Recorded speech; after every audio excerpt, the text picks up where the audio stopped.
Kjo dalje për mjetet vjen një moment të rëndësishëm për qytetin e Shkodrës, për funksionimin e Këshillit Bashkiak dhe të vetjetës qytetare. Fushata elektorale në cilën ndodhen aktualisht partitë politike, po ndikon drejt për drejt edhe në jetën e përditshme të qytetit. Një rast tipik është edhe mbledhjes së kaluar, ku këshilltarët e PSD-s dhe të PD-s bojkotuan vendime të rëndësishme për funksionimin normal të qytetit. Vendime që duhet të qëndrojnë nga larg interesave të ngushta partijake dhe të mos përdoren për qëllime elektorale.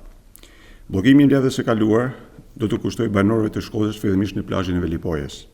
Mospasja e një vendimi përkatës bën që mos kemi një strukturë të mirëfillt për menaxhimin e plazheve me çmime më të lira për pushuesit shkodran, si edhe për garantimin e kushteve dhe standardeve më të larta për Velipojën, destinacioni kryesor turistik i Shkodrës.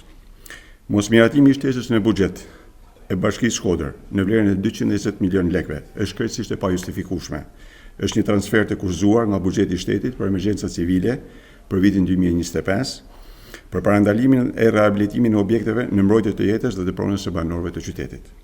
E njëjta situatë vlen edhe për Kinema Republikën, kur mungesa e vendimit ka lënë këtë institucion të rikthyer për publikun, pa premierat më të fundit dhe pa pajisje teknologjike të nevojshme të parashikuara në projektin e sjellë nga Bashkia Shkodër. Mosmiratimi i marrëveshjes së bashkëpunimit ndërmjet Bashkisë Shkodër, Këshillit Bashkiak dhe projektit Bashki të Forta, financuar nga Agjencia Zvicerane për Zhvillim dhe Bashkëpunim dhe nga Qeveria e Suedisë, cënojnë besueshmërinë dhe seriozitetin me partnerët e huaj. Funksionaliteti i Këshillit Bashkiak dhe marrja e vendimeve në interes të qytetarëve të Shkodrës është një detyrë për çdo këshilltar, që me vullnet ka zgjedhur të jetë përfaqësues i qytetarëve në sallën më të rëndësishme të qytetit.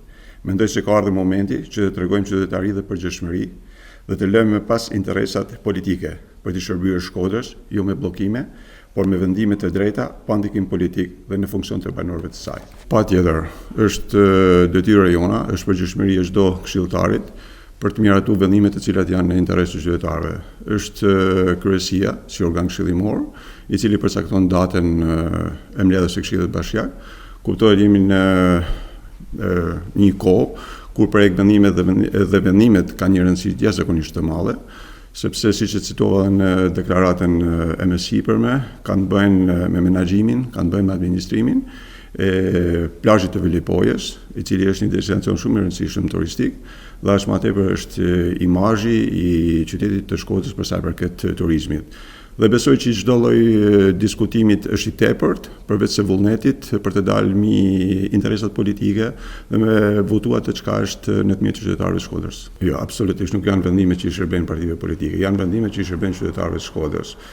Kuptohet që vendimarrjet kanë kostot e veta, qoftë në kohë, qoftë edhe në për sa i përket implementimit, dhe kuptohet që ndikimet janë përtej kësaj fushate, janë vendime të cilat ndikojnë qoftë në të ardhmen e bashkisë, qoftë në administrimin e institucioneve apo në përmirësimin e jetës së qytetarëve të Shkodrës. Është detyra e administratës së Bashkisë Shkodër të mendojë diçka tjetër. Këshilli Bashkiak është një institucion i cili do të përgjigjet me përgjegjësi çdo lloj projekt vendimit i cili shërben mirë administrimit të territorit, jo vetëm në Velipojë, por kudo nga Fethi deri në Bregdetin e Velipojës.